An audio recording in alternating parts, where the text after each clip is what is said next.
Olá, boa noite.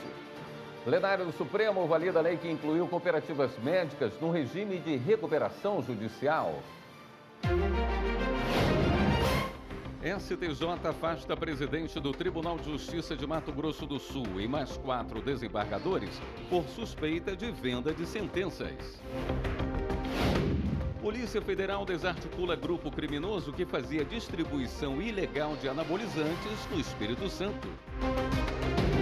O presidente do STF fala sobre inovações e desafios da inteligência artificial no judiciário.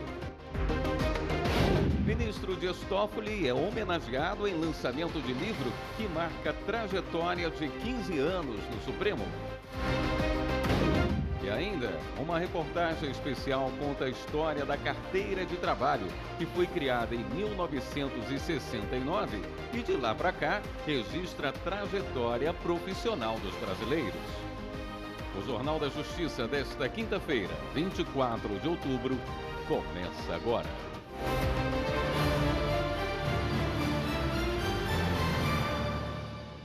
O Supremo Tribunal Federal confirmou a validade da Lei do Paraná, que cria fundo público para custear serviços gratuitos de cartórios. Para os ministros da Corte, embora entidades privadas participem da gestão e recebam recursos do fundo, a lei traz mecanismos de controle pela administração pública. Evne Araújo tem mais informações. O Fundo de Apoio ao Registro Civil de Pessoas Naturais foi criado para custear serviços gratuitos e complementar o pagamento daqueles que têm taxa reduzida. A lei prevê o repasse de 2% dos recursos do fundo para o Instituto dos Escrivães Notários e Registradores do Paraná, de 1,5% para a Associação dos Notários e Registradores do Estado e de 1,5% para o Instituto do Registro Civil das Pessoas Naturais da região. Na ação, a Procuradoria-Geral da República argumentava que esse dinheiro vinha do pagamento de taxas judiciais e não poderia ser usado para outras atividades, nem repassado a entidades privadas. O relator da ação no Supremo, ministro Gilmar Mendes, no entanto, entendeu que a lei paranaense prevê a supervisão das atividades pela Corregedoria-Geral de Justiça, que recebe relatórios periódicos e prestação de contas mensais e anuais das atividades do fundo. Ou seja, há mecanismos de controle pela administração pública. Sendo assim, considerou a legislação estadual constitucional. O voto foi seguido por todos os ministros da Corte. O ministro Luiz Fux, do Supremo, suspendeu o dispositivo da Lei das Apostas Esportivas, que proíbe um grupo econômico de obter concessão para explorar serviços lotéricos em mais de um estado. A decisão também suspende a regra que limita a publicidade das loterias estaduais às pessoas localizadas no estado. O ministro destacou que a medida se refere unicamente às modalidades como a loteria de números, de bilhetes numerados e loterias instantâneas. Ele explicou que as regras sobre loterias de cota fixa, as chamadas BETs, estão sendo questionadas em outra ação.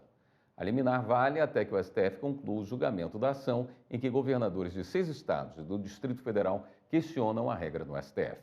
A decisão será submetida ao plenário para referendo.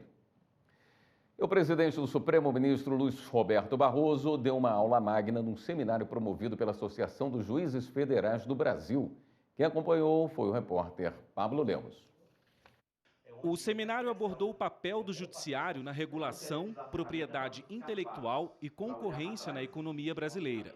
O objetivo foi aprofundar a compreensão desses temas que vão enfrentar desafios para a conformação das relações jurídicas. Também foram discutidos os reflexos da ação direta de inconstitucionalidade na concessão de patentes de medicamentos, discussões a respeito da propriedade industrial, além da prática do sham litigation, quando ações são ajuizadas sem fundamento com o objetivo de prejudicar um concorrente e causar dano econômico. A programação iniciou com palestra magna do presidente do Supremo Tribunal Federal, ministro Luiz Roberto Barroso.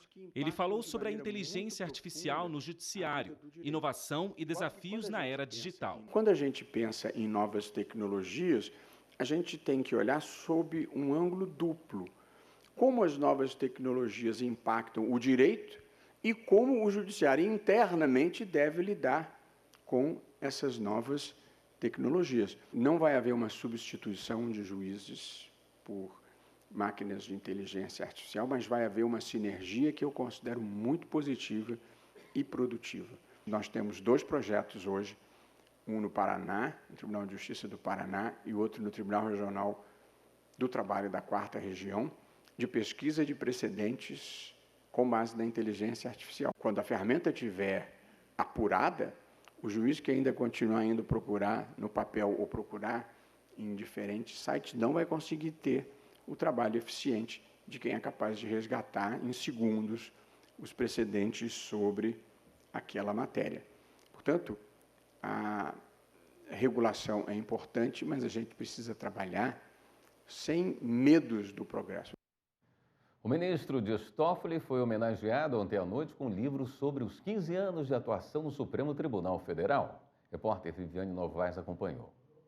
No Salão Branco da Suprema Corte, advogados, políticos, autoridades do meio jurídico. Foi o lançamento da obra Constituição, Democracia e Diálogo, 15 anos de jurisdição constitucional, do ministro Dias Toffoli. São 2 volumes, com depoimentos de juristas, políticos e personalidades. O ministro entrou para o STF em 2009. Aos 50 anos, se tornou o mais jovem presidente do Supremo. A ideia do livro partiu do ministro Gilmar Mendes, que também coordenou a publicação. Gilmar Mendes lembrou de uma decisão de Toffoli, a abertura do inquérito das fake news em 2019 para investigar ataques e ameaças a ministros do STF e familiares. Naquele contexto de excessiva conturbação e de clara inação de órgãos essenciais à ordem republicana, a iniciativa feliz do ministro Toffoli serviu de anteparo contra investidas extremistas que, como hoje se sabe, tinham por objetivo solapar a democracia brasileira, tramando, ora às escondidas, ora à luz do dia, um golpe de Estado. O presidente do tribunal, Luiz Roberto Barroso, lembrou o período em que Toffoli assumiu a presidência da Corte entre 2018 e 2020. Durante a pandemia de Covid-19, Toffoli manteve o tribunal funcionando. Uma das medidas dele foi ampliar o uso do plenário virtual por causa da necessidade de isolamento. Permitiu que nós, sem sacrifício do direito de defesa, do direito de sustentação, reduzíssemos o estoque do Supremo ao seu menor nível desde que esse dado é contabilizado. Uma iniciativa muito importante que permite que nós julguemos com qualidade uma imensa quantidade de processos. O ministro Dias Toffoli destacou o papel fundamental do STF em garantir os princípios constitucionais e combater as desigualdades do país. Para Toffoli, a missão do tribunal vai além das decisões jurídicas e abrange a construção de uma sociedade que respeite a dignidade de todos os cidadãos.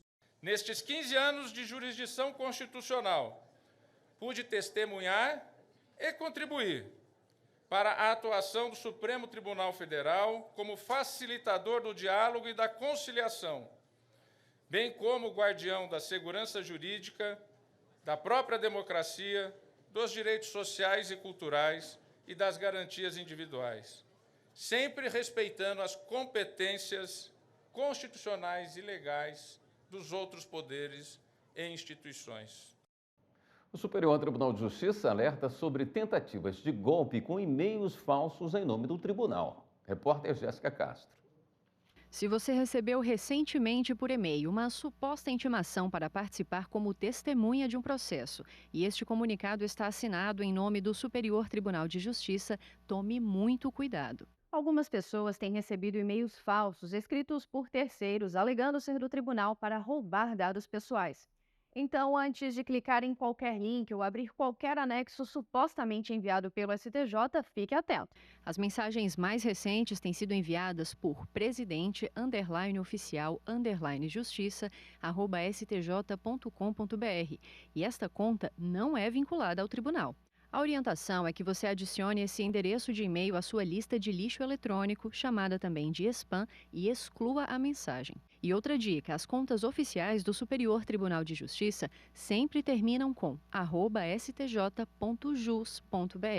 Se você tiver mais alguma dúvida, entre em contato com a equipe da ouvidoria por meio do site do tribunal. Operação da polícia combate a fabricação e comercialização de anabolizantes.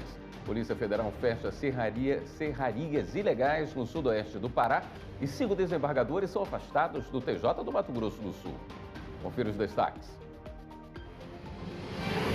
O Superior Tribunal de Justiça determinou o afastamento de 5 desembargadores do Tribunal de Justiça de Mato Grosso do Sul por corrupção e venda de sentenças. Entre eles, o presidente do tribunal. Os 5 terão que usar tornozeleira eletrônica, estão proibidos de acessar as dependências do TJ e de se comunicarem com outros investigados. O conselheiro do Tribunal de Contas e o sobrinho dele, que é servidor do TJ, também foram afastados. A polícia e a Receita Federal cumpriram mandados de busca em Mato Grosso do Sul, Mato Grosso, São Paulo e Distrito Federal contra servidores públicos, advogados e empresários suspeitos de se beneficiarem do esquema de venda de sentenças, lavagem de dinheiro, organização criminosa, extorsão e falsificação de escrituras públicas. Foram apreendidos quase 3 bilhões de reais, além de euros, dólares e muitas armas. A Polícia Federal fez operação no sudoeste do Pará para o combate a crimes ambientais. Foram cumpridos mandados de busca e apreensão autorizados pela Justiça Federal em serrarias que operavam de forma ilegal. A PF inutilizou caminhões e equipamentos usados nos crimes. Durante as investigações foram identificados desmatamento ilegal e exploração econômica de florestas públicas sem autorização, recebimento de madeira sem documentação legal e funcionamento de atividades industriais sem licenciamento ambiental. Foi constatada associação criminosa para explorar ilegalmente os recursos naturais da Amazônia. A PF investiga a participação de agentes públicos nas atividades ilícitas. Em outra operação, a Polícia Federal desarticulou um grupo criminoso envolvido na fabricação e distribuição ilegal de substâncias anabolizantes no Espírito Santo. Foram cumpridos 11 mandados de busca e apreensão em endereços dos investigados, incluindo casas e lojas de suplementos em várias cidades do estado.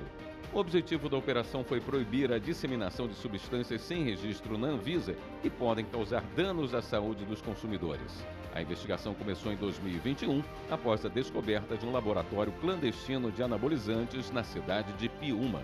Na época, 2 pessoas foram presas. Sobre o caso do afastamento dos desembargadores, em nota, o Tribunal de Justiça de Mato Grosso do Sul informou que os investigados terão todo o direito de defesa e que os fatos ainda estão sob investigação, não havendo qualquer juízo de culpa, e que aos desembargadores, magistrados e servidores referidos será garantido o devido processo legal. No próximo bloco, CNJ aprova uma proposta para identificar e prevenir a litigância abusiva no Poder Judiciário. E ainda, Supremo valida a lei que incluiu cooperativas médicas no regime de recuperação judicial. Voltamos já.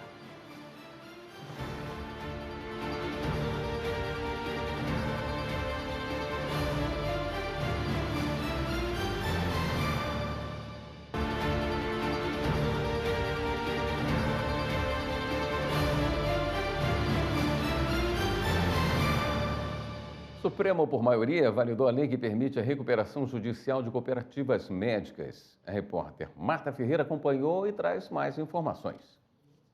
Com a decisão, as cooperativas médicas podem ser incluídas em processos de recuperação judicial, que ajudam empresas a se reestruturar quando estão em dificuldades financeiras. A Procuradoria-Geral da República, que propôs a ação no Supremo, não questionava a inclusão das cooperativas entre as beneficiárias da Lei de Falências, mas o processo legislativo que resultou na nova redação da norma. Prevaleceu o voto do relator ministro Alexandre de Moraes. No entendimento dele, não houve quebra do processo legislativo. O texto passou por uma emenda de redação, que é uma alteração que visa corrigir um erro na redação sem alterar o sentido da lei no Senado Federal. Segundo Moraes, a Casa Revisora apenas explicitou uma exceção que já constava na lei, sem alterar a proposição. Dessa forma, o texto não teria de ser submetido novamente à Câmara dos Deputados, casa iniciadora do projeto. O julgamento estava empatado. O voto de desempate foi dado pelo presidente e ministro Luiz Roberto Barroso, que seguiu o relator.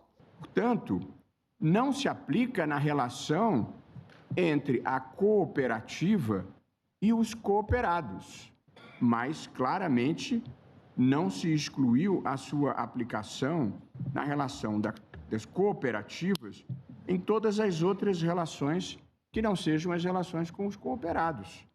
De modo que, em relação a fornecedores, em relação a hospitais, me parece claro que a explicitação, consequentemente não se aplicando a vedação no inciso 2 do artigo 2º, quando a sociedade operadora de plano de saúde for cooperativa médica, não parece, na minha visão, que tenha havido uma inovação. Ficaram vencidos a ministra Carmen Lúcia, os ministros Flávio Dino, André Mendonça e Gilmar Mendes. O ministro Luiz Fux também votou pela inconstitucionalidade, mas por fundamentação diversa.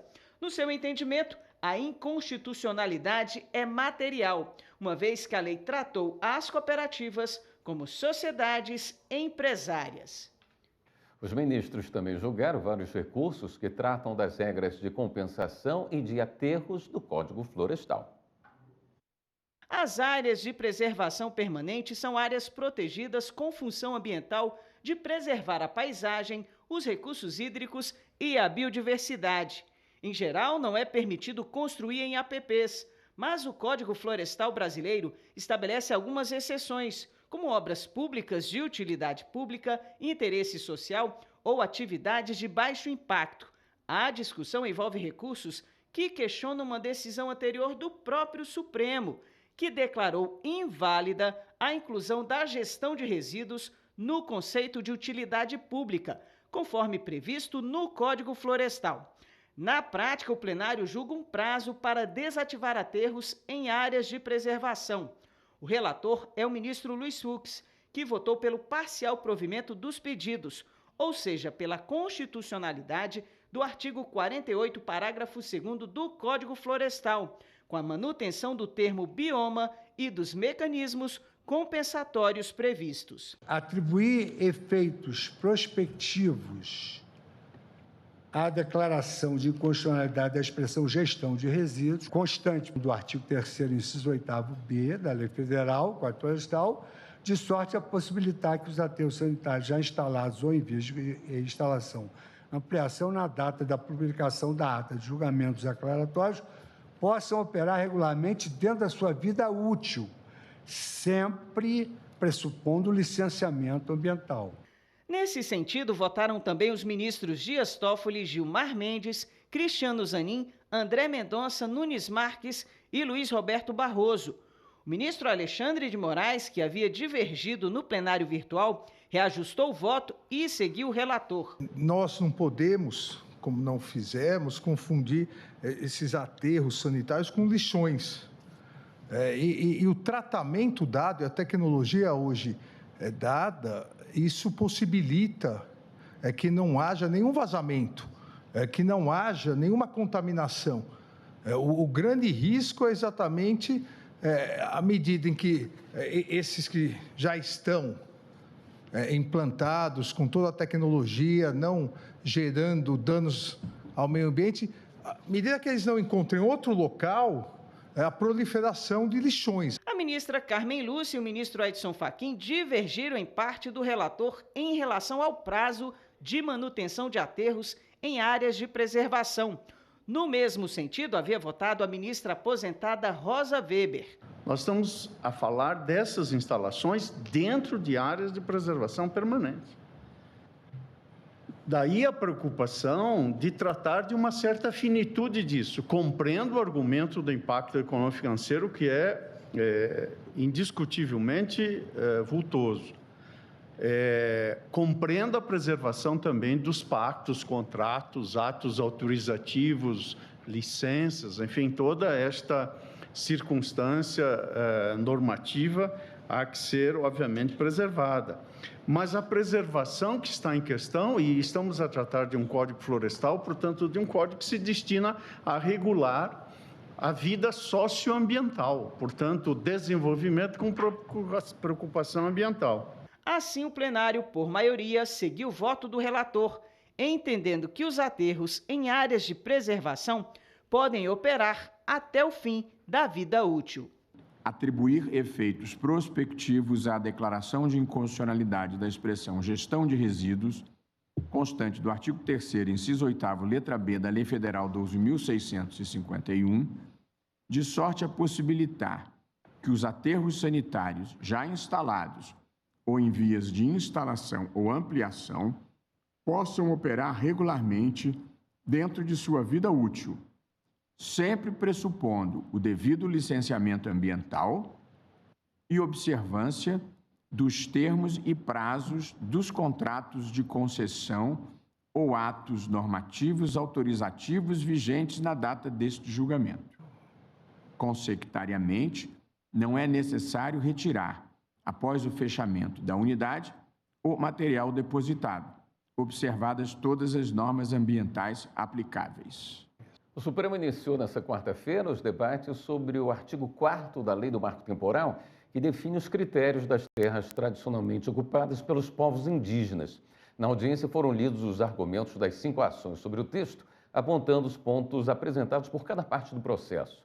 Há 4 ações questionando a validade da lei e uma pedindo que o STF declare sua constitucionalidade. A tese do marco temporal prevê que os povos indígenas teriam direito apenas às terras que já ocupavam ou disputavam na data da promulgação da Constituição de 88.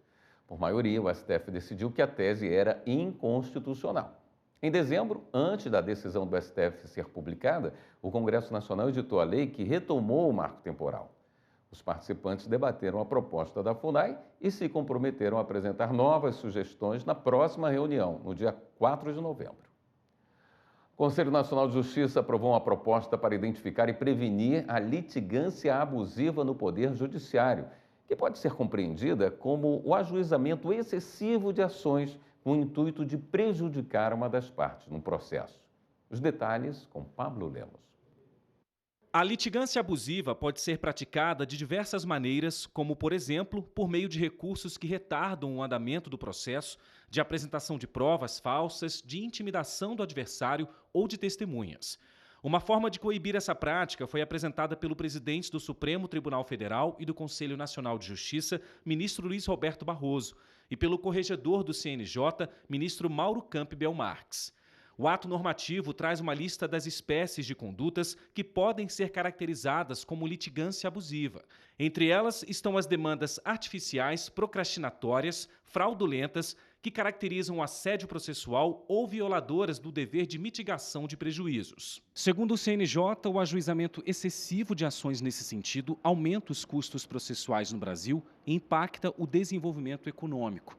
O que também fica comprometido é o alcance da Meta Nacional 1 do Poder Judiciário, que busca julgar mais ações do que as distribuídas. A atuação do Conselho e dos tribunais vai ser fundamental para que a movimentação da máquina judiciária funcione sem desvio de finalidade. A seguir, a gente fala sobre o Pacto Nacional de Sustentabilidade para o Judiciário. E uma reportagem especial conta a história da carteira de trabalho, que foi criada em 1969 e de lá para cá registra a trajetória profissional dos brasileiros. Até já!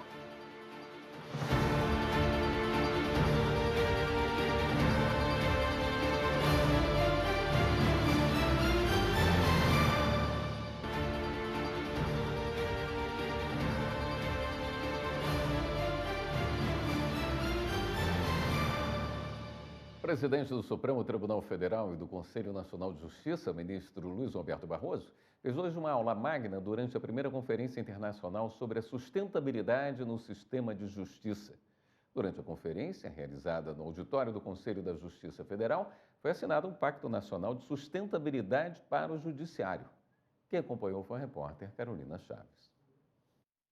O encontro reuniu membros e servidores do Poder Judiciário, advogados e representantes da sociedade civil para discutir temas relacionados à sustentabilidade, abrangendo as diferentes perspectivas. O evento foi promovido pelo CNJ com o objetivo de fortalecer a integração dos princípios que reúnem as políticas de meio ambiente, responsabilidade social e governança, tanto para empresas e órgãos públicos quanto para a sociedade. Na aula magna, o presidente do CNJ e do STF, ministro Luiz Roberto Barroso, falou sobre a mudança de comportamento do judiciário no tema, que antes era considerado de competência apenas política. Este quadro vem se invertendo e já começa a haver uma atuação mais importante do judiciário.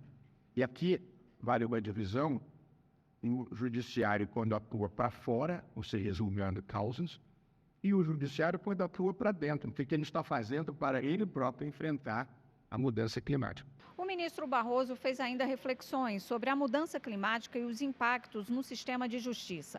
Para ele, o descumprimento de acordos ambientais, como o Protocolo de Quioto e o Acordo de Paris, para atingir a meta de redução da emissão de gases, agrava os impactos ambientais. Outra dificuldade para minimizar as consequências são o negacionismo e a falta de incentivos de políticas de proteção ao meio ambiente. O presidente do STF citou algumas iniciativas para a descarbonização dos tribunais brasileiros. O mundo judiciário tem procurado reagir diante de uma certa inércia dos poderes políticos de uma maneira geral.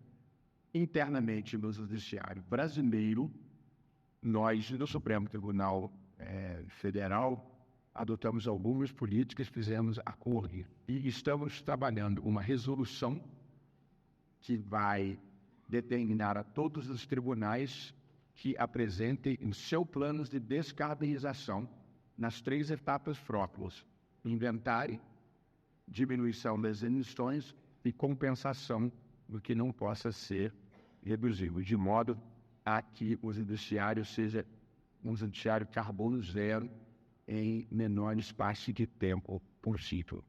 Durante a conferência, houve a assinatura do Pacto Nacional de Sustentabilidade para o Sistema de Justiça. O documento apresenta 20 princípios norteadores que abrangem diretrizes ambientais, sociais e de governança com foco no desenvolvimento sustentável. Entre os objetivos estão o fomento da proteção dos direitos socioambientais, da promoção da justiça social e da implementação de práticas sustentáveis de governança transparente, atendendo às necessidades das gerações atuais e futuras. Um compromisso dos tribunais com a preservação e proteção do meio ambiente.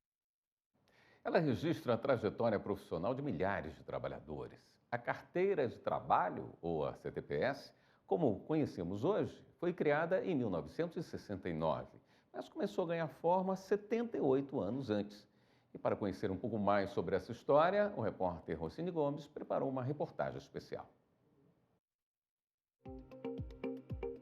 Direito, segurança, reconhecimento, esperança, inclusão. Ela carrega muitas virtudes, conquistadas ao longo de décadas. Hoje faz parte da vida de Stephanie, Luiz, Ronalda e Arthur. Trabalhadoras e trabalhadores que estão no início ou no fim de uma jornada amparada em direitos. Desenvolvimento profissional. Crescimento. Autonomia. Progresso. De 1969 para 2024, 55 anos da Carteira de Trabalho e Previdência Social. As anotações escritas aqui registram a trajetória profissional de quem trabalha submetido às regras da Consolidação das Leis do Trabalho, a CLT, que completou 8 décadas em maio de 2023. E vale desde os 14 anos, com normas específicas para quem é menor aprendiz, até a pessoa que está prestes a se aposentar, seja de uma empresa privada, seja de um emprego público. Fica tudo aqui. Dentro da carteira de trabalho, a gente tem informações necessárias para que esse vínculo realmente tenha segurança, como o cargo, a remuneração que ele vai receber, anotações dos direitos dele, como férias, entre outras atividades que possam acontecer na sua jornada de trabalho. Mas mais do que isso, ela também é um símbolo de garantias e de deveres.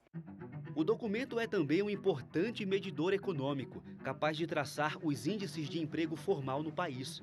Até julho de 2024, o Brasil somou cerca de 102 milhões de trabalhadoras e trabalhadores ocupados, um recorde.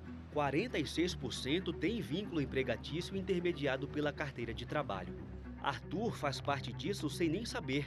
Com 19 anos, ele está no primeiro emprego com carteira assinada.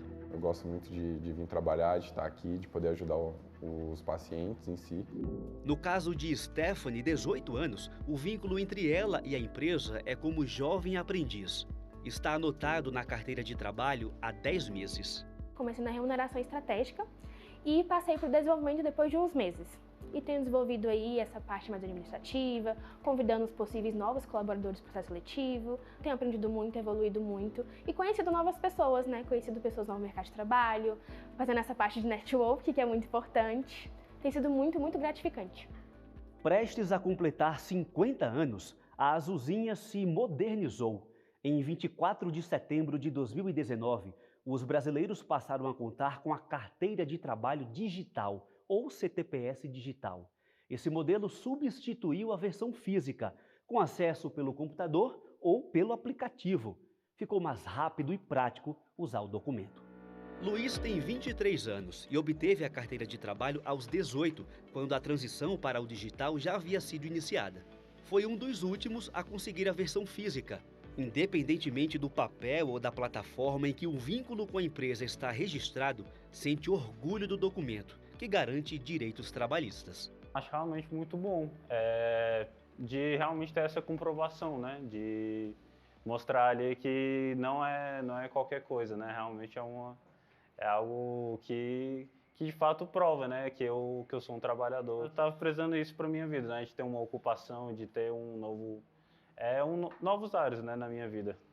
Quem reforça o valor do emprego é o sociólogo Sadi Dalrosso, que durante 3 décadas deu aula na Universidade de Brasília sobre sociedade, economia e trabalho.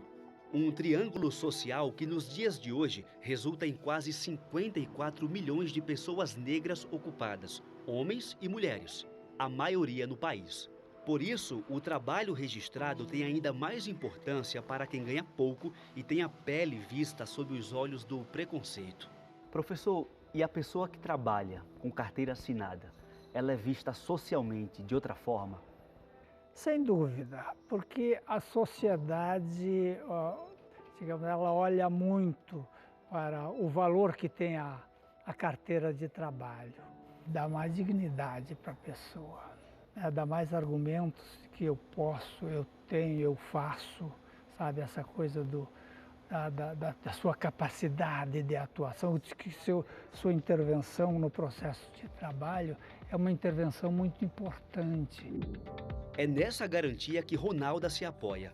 Nos 33 anos de trabalho, passou por 7 empresas, 2 delas sem carteira assinada. Ela sabe bem a segurança que é trabalhar com direitos assegurados. Nesses 2 anos que eu fiquei sem a carteira assinada, sempre me incomodava.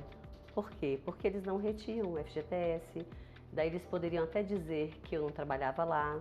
A supervisora está na empresa há 25 anos. Faltam 3 anos e meio para se aposentar. Uma vida traduzida em recompensas. Eu tive minha casa, eu pude ter um filho, eu pude ter um carro. Então, são coisas que só vão te ajudando a agregar valor na tua vida. Então, querendo ou não, o trabalho hoje te traz todas as coisas boas que você vai agregando com o tempo. Então, ela me ajudou.